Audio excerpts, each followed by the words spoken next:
In the era of short-form social media, we are no strangers to ever-increasingly bizarre food trends. From high-protein everything, to sea moss, to the carnivore diet, to paleo, to keto, to raw milk, to beef tallow. It seems like every month our feeds are overrun by random influencers in their flipped gray kitchens, concocting the type of food that killed the health inspector on SpongeBob. It seems that now, anyone with a Lululemon yoga set, a gym membership, and a ring light can convincingly turn their camera on, spout some crazy pseudoscience couched in semi-intellectual sounding jargon, and get 5 billion views, and the next thing you know, there's a whole shelf in Whole Foods dedicated to like bee pollen or something, and everyone is calling a cup of yogurt with cookies a cheesecake. Vanilla wafer with a protein and fibrous filling. Protein Americano.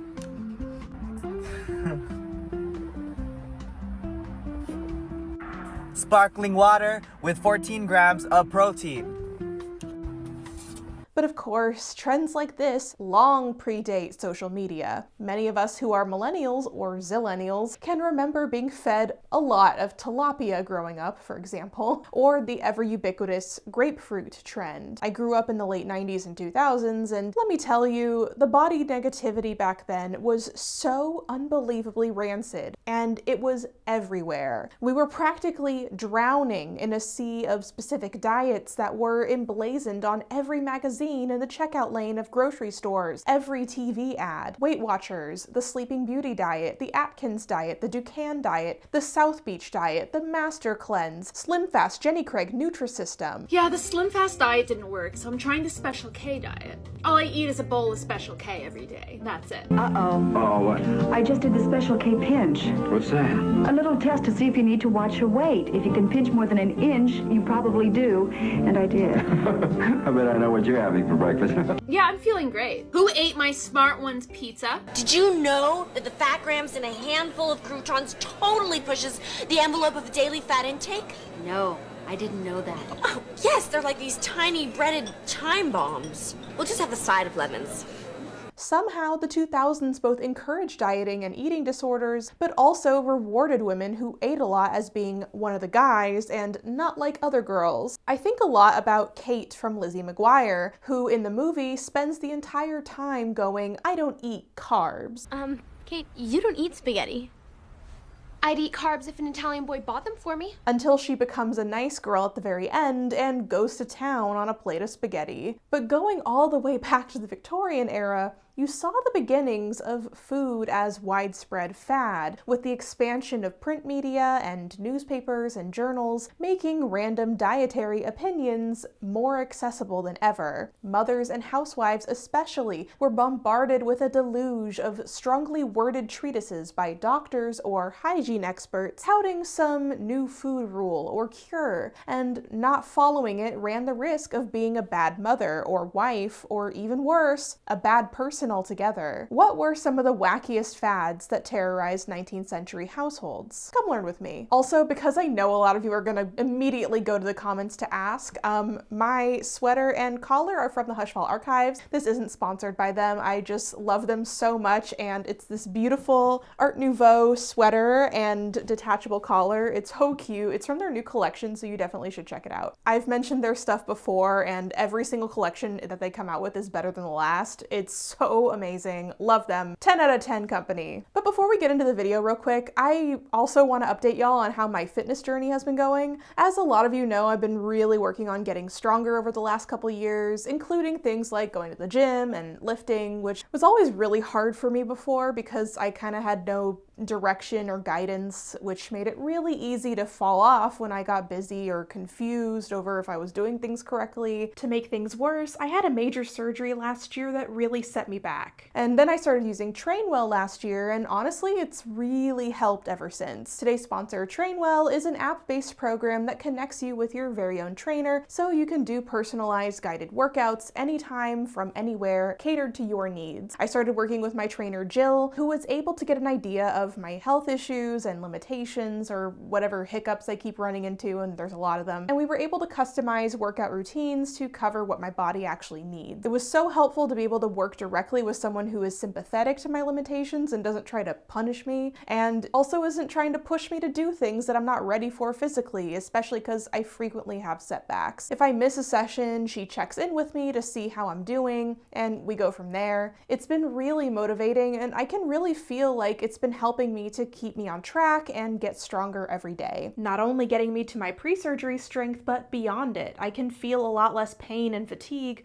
going about my daily life, which is priceless. You can take the quiz at my link in the description below to get matched with your personal trainer and start 14 days of Train Well for free. I highly recommend it. Thank you so much to Train Well for sponsoring this video, and now let's get back into learning about Victorian fad diets. I think all of us have heard this phrase at some point: you are what you eat. The linking of morality to food is a deep-rooted tradition, but it's one that really took off in the 19th century. The classist attitudes here are pretty obvious. Working class and poor people have never had an especially wide variety of foods that they have access to, and therefore the food choices of the poor get demonized as if they really had a choice at all. People who rely on quick, inexpensive meals from fast food restaurants or use food stamps on unnecessary foods get categorized as slobbish, junk food addicted, and greedy, never mind the various restrictions to food benefits that already exist and the prevalence of food deserts that make it hard to access fresh food. As a result, those with more means to access healthier foods get given the inherent benefit of the doubt with morality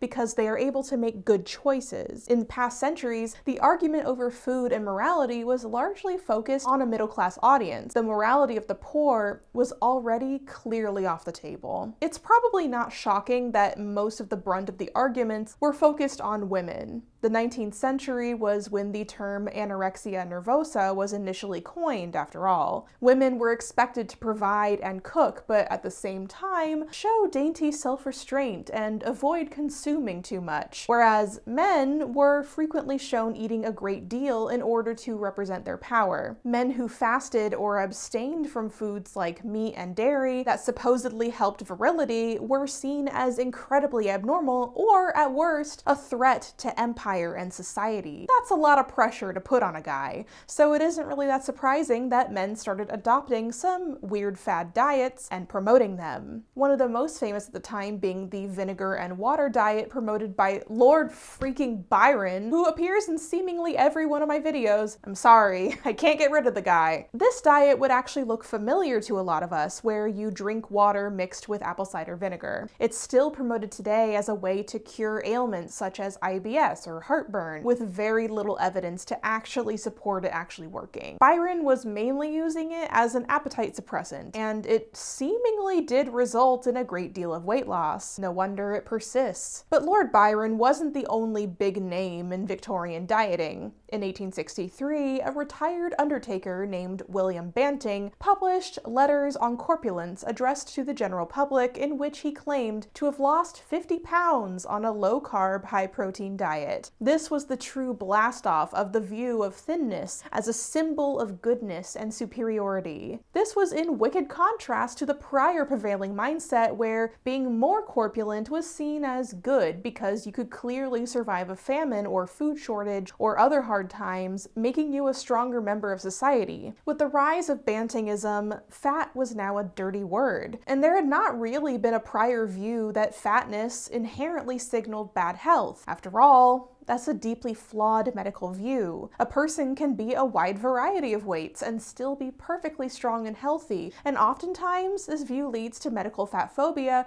where weight is the end-all be-all marker of health. Larger-bodied people's genuinely unrelated health issues get ignored or misdiagnosed, frequently with fatal consequences, or unexplained weight gain is moralized as laziness when it can often be an indicator of a specific medical concern. Conversely, unexplained weight loss loss may get noted as a positive change, when it can in fact be a warning sign of serious conditions like cancer or digestive disorders. We, in part, have William Banting to thank for that. Jaime Michelle Miller wrote in her 2000 dissertation, William Banting and Bantingism, in a constructivist outlook, fatness and slimness are not essential physiognomic attributes, but rather malleable, mutable categories deployable for a variety of political and social purposes. Thus, even scientific information is unstable. Nutritional information is not as much of a science as expressions of current thinking, which often are discordant and contradictory. Examples in contemporary media include the avocado, around which the popular food chain Subway has built a health food campaign. Avocados are high in fat, something that people were once cautioned to avoid, but today are billed as a superfood with an incredible array of health benefits. Of course, Banting did not invent fat phobia.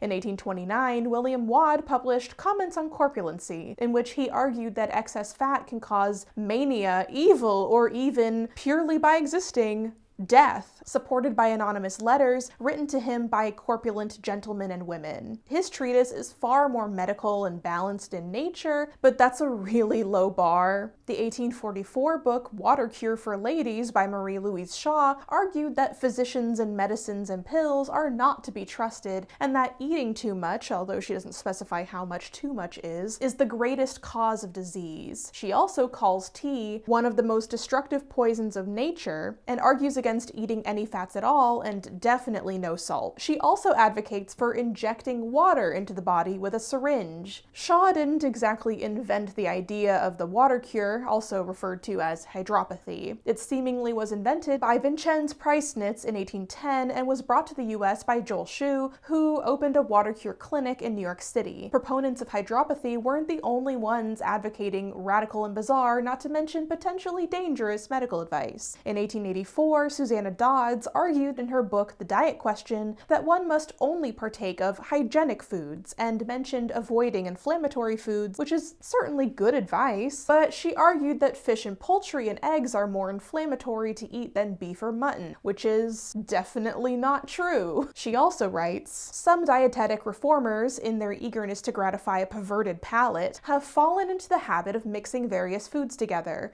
indiscriminately, in the preparation of a single dish. Such admixture, if confined to one class of products, for instance the grains, would not be amiss, but the plan of putting together in the same dish fruits and vegetables, say cabbage, beans, beets, squashes, etc., with raw or cooked fruits, is a practice that cannot be too strongly condemned." I swear she was just making shit up. Things would only get weirder. 6 years later, S. Leaf would publish The Milk Diet for Health, arguing that milk is, quote, "the nearest approach to cure-all known." Leaf argued that milk can cure both obesity and emaciation, fix all flesh diseases, cure constipation, anemia, intoxication, stomach acidity, dyspepsia, indigestion, bad circulation, high blood pressure, kidney issues, consumption, colitis, stomach ulcers, neuralgia, neuritis, rheumatism, and more. To partake of the milk diet, you must consume milk and only milk. No other food, no other drink. First, you need to fast for several days, and then you gotta start horfing that milk. You start by slamming a half-pint glass of milk every hour the first day, and then every half hour the days following. And then you do this in various increments for however long it takes for you to get better. And that could take months, or forever. Months of nothing but milk.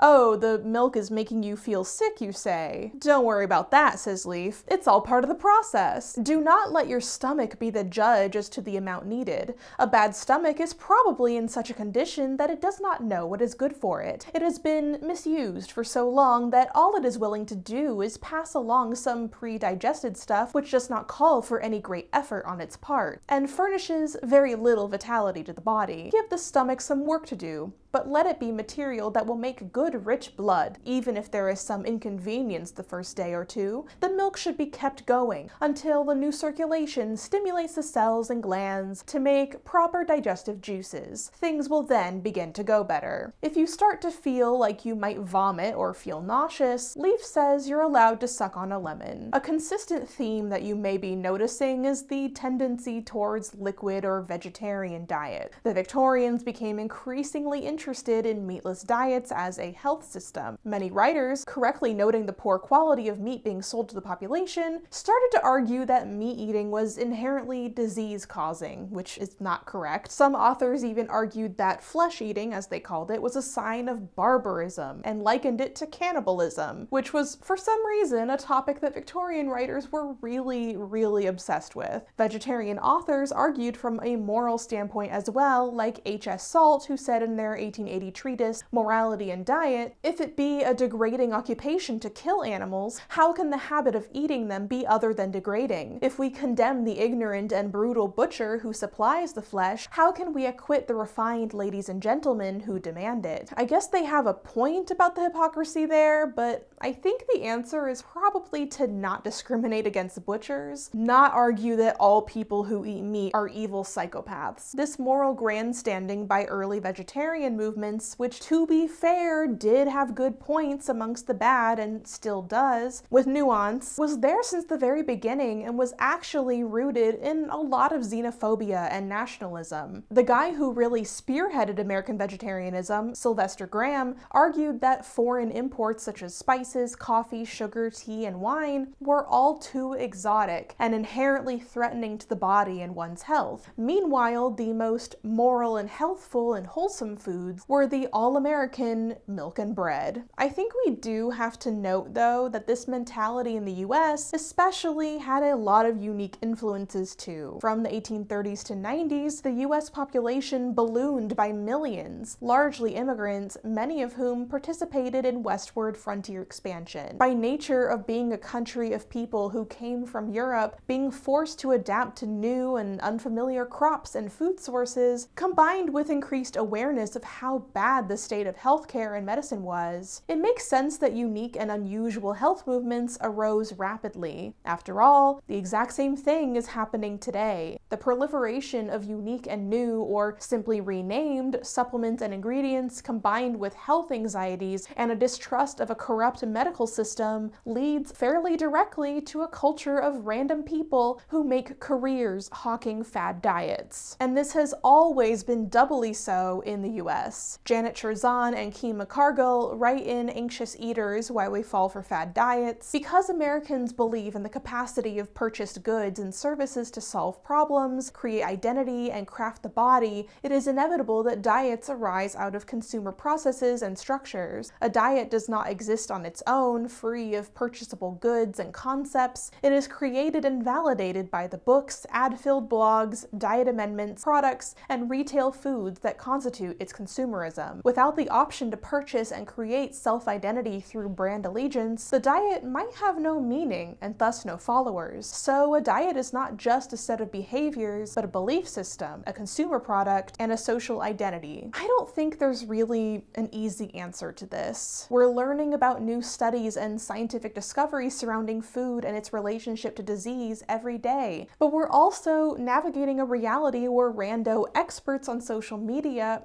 are way more accessible than any form of healthcare, and what health science fields we do have are being rapidly defunded. People are traumatized by being misinformed and lied to by health organizations since the pandemic began, and in the consumerist individualist society we suffer in, we're obligated to figure out what foods and diets and supplements we can buy to feel better largely on our own. It's no wonder everyone is hoping that the next Instagram reel or TikTok that comes across their feed is finally going to be the one that has the answer to what ails them. It's just that for many, if not most of us, we haven't scrolled past that answer yet, but we'll keep trying. Thank you for learning with me about some Victorian fad diets. I know this was a really short one and very brief. I've had a super busy couple of weeks, and I also had food poisoning, and then my niece was born.